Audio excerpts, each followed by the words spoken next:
आइए दोस्तों सीख लेते हैं जीके के इंपॉर्टेंट क्वेश्चंस। ये क्वेश्चन अक्सर एग्जाम में पूछे जाते हैं, तो चलिए इनकी अच्छी से प्रैक्टिस कर लेते हैं। आज का पहला सवाल है, एक राज्य का राज्यपाल अपने कृत्य के लिए किसके प्रति उत्तरदायित्व होता है? एक राज्य का राज्यपाल यानी कि गवर्नर अपने कृत्य के लिए किसके प्रति उत्तरदायित्व होता है? इस सवाल का आंसर है राष्ट्रपति। अगला सवाल, भारत ने ओलंपिक खेलों में पहला स्वर्ण पदक किस खेल में और कब जीता था? भारत ने ओलंपिक खेलों में पहला स्वर्ण पदक किस खेल में और कब जीता था? इस सवाल का आंसर है 1928 और वो भी हॉकी में। अगला सवाल है, Y2K समस्या किससे संबंधित है? Y2K समस्या किससे संबंधित है? इस सवाल का आंसर है कंप्यूटर। अगला सवाल है, एशिया का प्राचीन तथा विशालतम बौद्ध मठ लुहासा कहाँ स्थित है? एशिया का प्राचीन तथा विशालतम बौद्ध मठ लुहासा कहाँ स्थित है? इस सवाल का आंसर है तिब्बत। अगला सवाल है, संसार का सबसे बड़ा द्वीप समूह कहाँ है? संसार का सबसे बड़ा द्वीप समूह कहाँ है? इस सवाल का आंसर है इंडोनेशिया। अगला सवाल है, विश्व का सबसे बड़ा द्वीप कौन है? विश्व का सबसे बड़ा द्वीप कौन है? इस सवाल का आंसर है ग्रीनलैंड।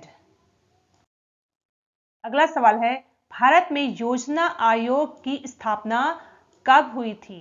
भारत में योजना आयोग की स्थापना कब हुई थी? इस सवाल का आंसर है 15 मार्च 1950 में। अगला सवाल, क्या भारत संयुक्त राष्ट्र संघ के सुरक्षा परिषद का स्थायी सदस्य है? क्या भारत संयुक्त राष्ट्र संघ के सुरक्षा परिषद का स्थायी सदस्य है?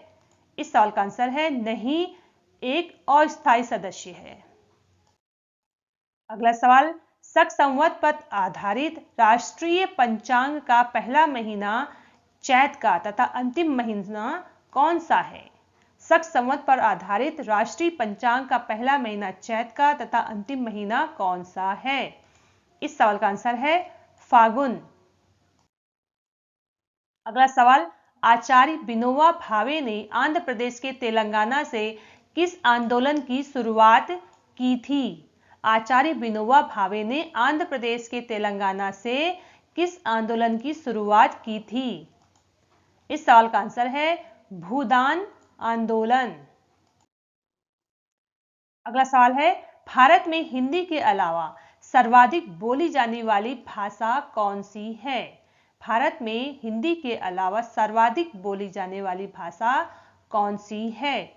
इस सवाल का आंसर है बांग्ला। बांग्ला बोली जाती है। अगला सवाल, तैमूर के आक्रमण का परिणाम क्या था? तैमूर के आक्रमण का परिणाम क्या था? इस सवाल का आंसर है तुगलक वंश का पतन। तैमूर के आक्रमण का परिणाम था तुगलक वंश का पतन।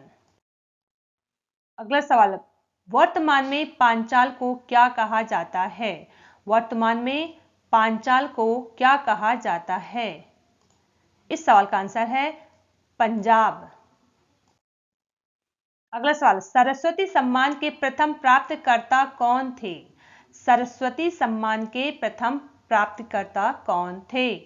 इस सवाल का आंसर है हरिवंश राय बच्चन। अगला सवाल, नाइजीरिया कब स्वतंत्र हुआ था? नाइजीरिया कब स्वतंत्र हुआ था? इस सवाल का आंसर है 1960 ईस्वी में।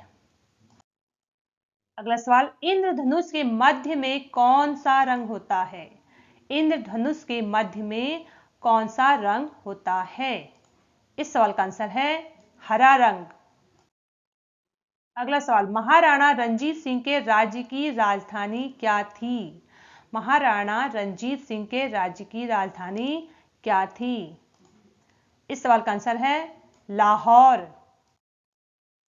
अगला सवाल, किसे विश्व का अपरिवर्तनीय शहर कहा जाता है? किसे विश्व का अपरिवर्तनीय शहर कहा जाता है? इस सवाल का आंसर है रोम को। अगला सवाल, प्राचीन यूनान में किसे सूरज का देवता माना जाता था? प्राचीन यूनान में किसे सूर्य का देवता माना जाता था? इस सवाल का आंसर है अपोलो। अगला सवाल, राष्ट्रीय फिल्म पुरस्कार किस मंत्रालय द्वारा दिया जाता है? राष्ट्रीय फिल्म पुरस्कार किस मंत्रालय द्वारा दिया जाता है? इस सवाल का आंसर है सूचना और प्रसारण मंत्रालय। अगला सवाल, टेटनस किस कारण से होता है? टेटनस किस कारण से होता है? इस सवाल का आंसर है बैक्टीरिया और संक्रमण। अगला सवाल, भारत में दक्षिणी गंगा किसे कहा जाता है? भारत में दक्षिणी गंगा किसे कहा जाता है? इस सवाल का आंसर है गोदावरी नदी को। अगला सवाल, वह कौन है जो संसद सदस्य बने बिना भी संसद की कार्यवाही में भाग ले सकता है? इस सवाल का आंसर है महान्यायवादी। अगला सवाल है, आधुनिक सिख धर्म का जन्म कब हुआ था? आधुनिक सिख धर्म का जन्म कब हुआ था? इस सवाल का आंसर है 12 अप्रैल 1699 को। 12 अप्रैल 1699 को। अगला सवाल, नीलगिरी पहाड़ियों पर किस तरह के वन पाए जाते हैं? नीलगिरी पहाड़ियों पर किस तरह के वन पाए जाते हैं? इस सवाल का आंसर है उष्ण कटिबंधीय सदाबहार। उष्ण कटिबंधीय सदाबहार। अगला सवाल है, भूमंडल पर कर्क रेखा और मकर रेखा के मध्य स्थित क्षेत्र क्या कहलाता है? भूमंडल पर कर्क रेखा और मकर रेखा के बीच स्थित क्षेत्र क्या कहलाता है? इस सवाल का आंसर है दक्षिण समशीतोष्ण कटिबंध। दक्षिण समशीतोष्ण कटिबंध।